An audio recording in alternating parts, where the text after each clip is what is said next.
నేనే దేవుణ్ణి నేను కూడా దేవుని అన్న విషయం మరచి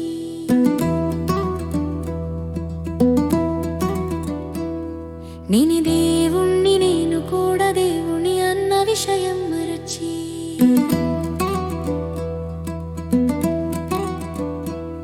నేనే దేవుణ్ణి అంటాడు నన్నే పూజించమంటాడు నన్ను పూజిస్తే వరాలిస్తానంటాడు నన్నే దేవునిగా అంగీకరించక పూజించక అనుసరిస్తే తాట తీస్తానంటాడు వాడే హిరణ్యకశ్యపుడు మళ్ళీ సైకోలుగా వచ్చాడట వీళ్ళే మూర్ఖ సిద్ధాంతాలకు ప్రతీకలంట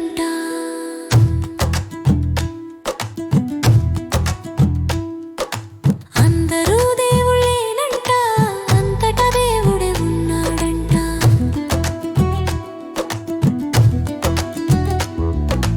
దేవుడు కానిది ఏదీ లేదంట అంతటా కనుగొనమంట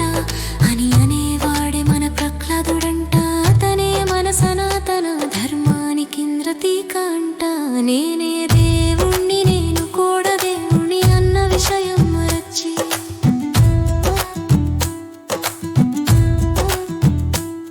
నేనే దేవుణ్ణి అంటాడు నన్నే పూజించమంటాడు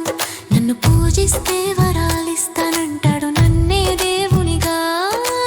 అంగీకరించక పూజించక అనుసరిస్తే తాట తీస్తానంటాడు వాడే హిరణ్యకశ్యపుడు మళ్ళీ సైకోలుగా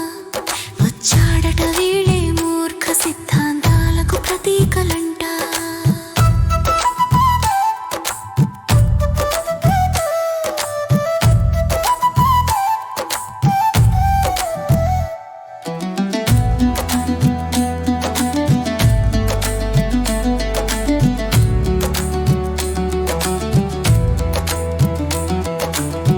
ఈ రాతి స్తంభములో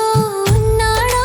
నీ దేవుడు అని పిడివాడాలు చేసే మూర్ఖ శిఖమణికి కలడను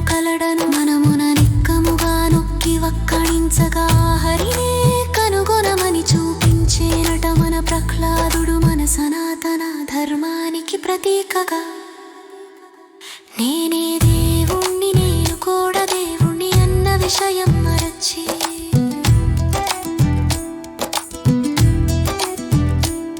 నేనే దేవుణ్ణి అంటాడు నన్నే పూజించమంటాడు నన్ను పూజిస్తే వరాలిస్తానంటాడు నన్నే దేవునిగా అంగీకరించక పూజించక అనుసరిస్తే తాట తీస్తానంటాడు వాడే హిరణ్యకశ్యపుడు మళ్ళీ సైకోలుగా వచ్చాడట వీళ్ళే మూర్ఖ సిద్ధాంతాలకు ప్రతీకలంట